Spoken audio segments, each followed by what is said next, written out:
ঢাকায় কয়েকদিন আগে যে ৫.৫ মাত্রার ভূমিকম্পটা সবাই টের পেয়েছিল, সেটা মাত্র কয়েক সেকেন্ডের একটি কাঁপুনি ছিল।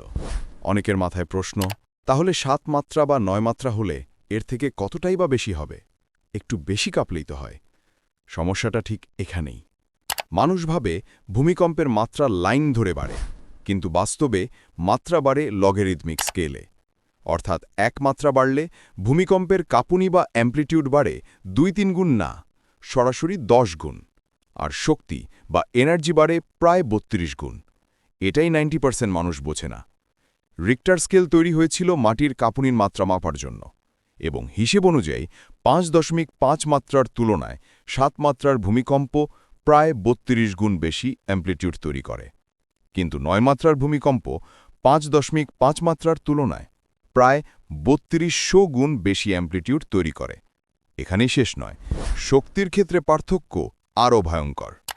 ৫.৫ মাত্রা থেকে ৭ মাত্রা যেতে শক্তি বাড়ে প্রায় ১৭৮ গুণ, আর ৫.৫ থেকে ৯ মাত্রা যেতে শক্তি বাড়ে প্রায় ১,৭৮,০০০ গুণ।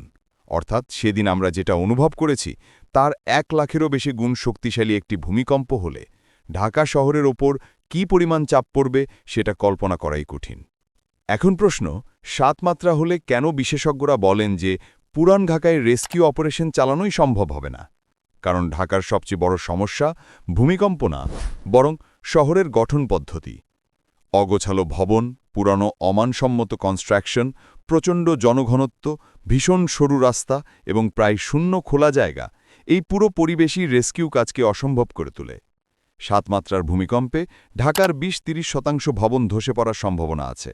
সেই ভবনের ধ্বংসাবশেষ সরাতে, ফায়ার সার্ভিস বা অ্যাম্বুলেন্স ঢোকাতে, আহত মানুষকে বের করতে কোনো কিছুই সম্ভব হবে না, কারণ রাস্তাই থাকবে না। বিল্ডিং ধসে গ্যাস লাইন ভেঙে আগুন লাগবে, আগুন নেভানোর পানি পাওয়া যাবে না, হাসপাতাল নিজেই ক্ষতিগ্রস্ত হবে। তাই বিশেষজ্ঞরা বারবার বলেন, ঢাকায় ৭ মাত্রার ভূমিকম্প মানেই ব্যাপক ধ্বংস, আর রেস্কিউ চালানো প্রায় অসম্ভব।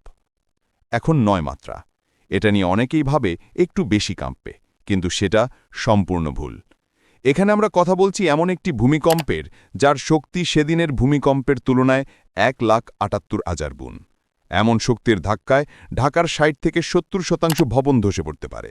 ভবনের উপর ভবন পড়ে রাস্তাঘাট পুরোপুরি ব্লক হয়ে যাবে, গ্যাস লাইন ফেটে আগুন ছড়াবে, পানির লাইন ভেঙে যাবে, বিদ্যুৎ বন্ধ হবে, মোবাইল নেটওয়ার্ক কাজ করবে না, আগুন নেভানোর উপায় থাকবে না, আহত মানুষকে কোথাও নিয়ে যাওয়ার রাস্তা থাকবে না, আন্তর্জাতিক সাহায্য দল ঢুকতে পারবে না।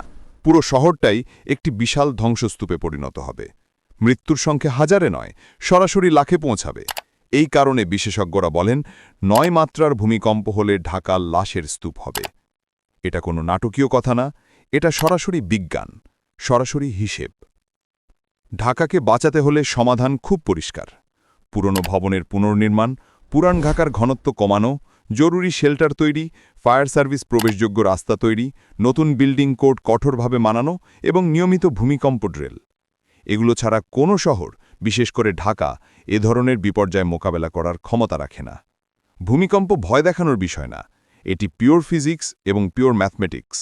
আমরা ৫.৫ মাত্রার যে হালকা ধাক্কাটা দেখেছি, ৯ মাত্রার তুলনায় সেটা কিছুই না। প্রশ্ন হচ্ছে, ঢাকার মতো অবকাঠামোহীন জনবহুল শহর কি এমন একটি ধাক্কা টিকতে পারবে? বাস্তবতা খুব কঠিন, সত্যটা কঠিন, কিন্তু সত্যটাই জানা দরকার।